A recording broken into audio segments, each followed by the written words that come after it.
first things I remember you telling me when I first met you is that you felt a little exhausted and like you had done everything after you had written this book, The Science of Politics.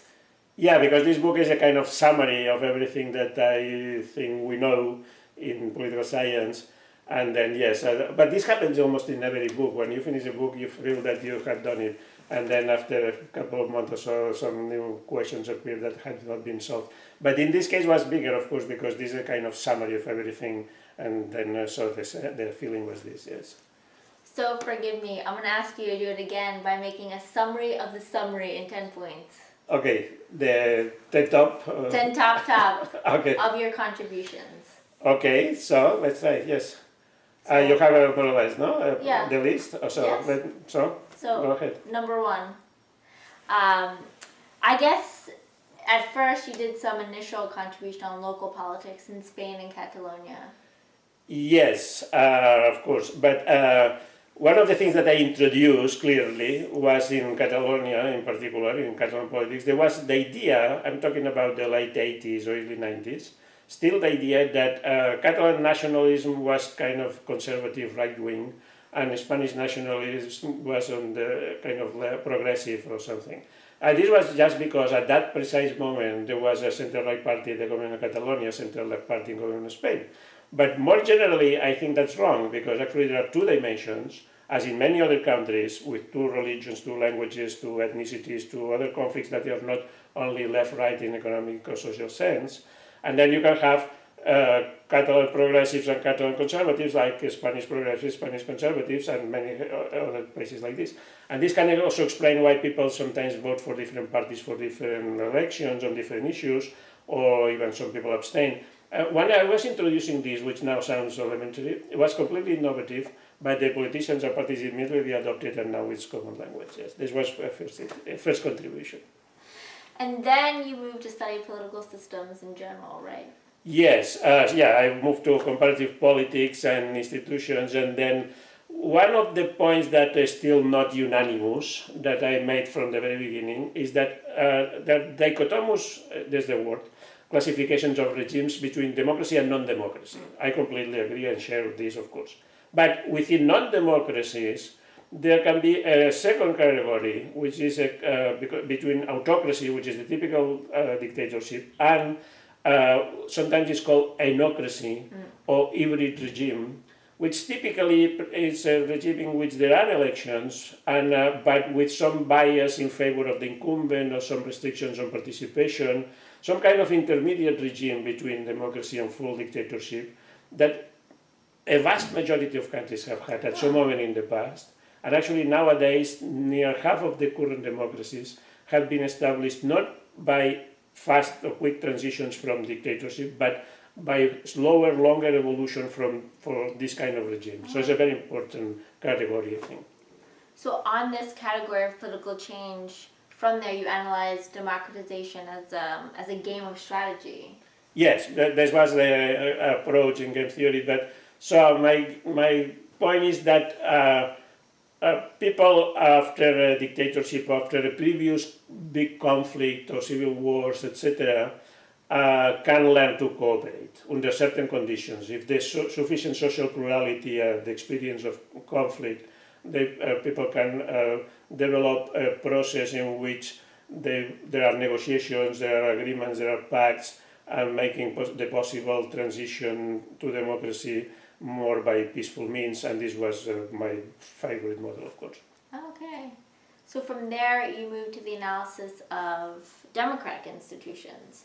So on that, what was your most general finding? Well, the most general finding is that the more complex the political institutions, the more stable and socially efficient the policy outcomes tend to be. And on more specifically, what about the choice of major political institutions?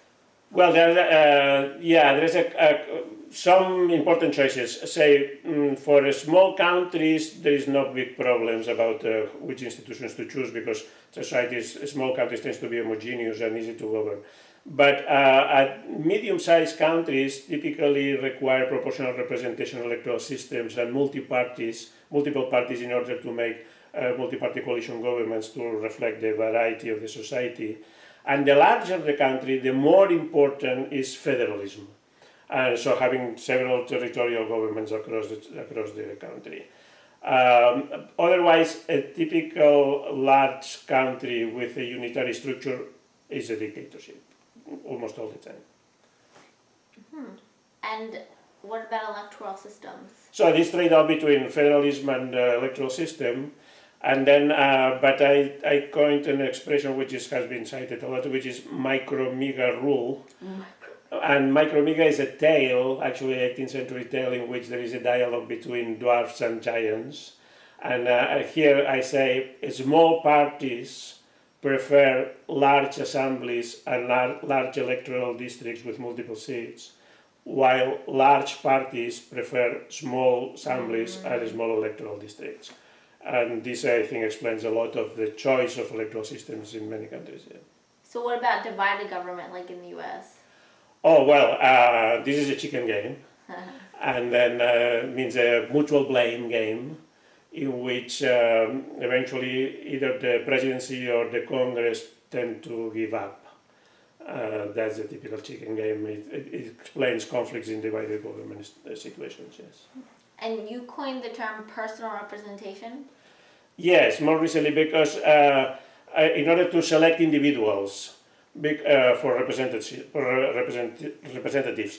So, because I think the closer the parties are in policy proposals, the more policy convergence there is in political competition, the more important the selection of high-quality representatives becomes, because you need well-qualified and honest people as representatives, even more than the choice of different policies, because these are similar or very close.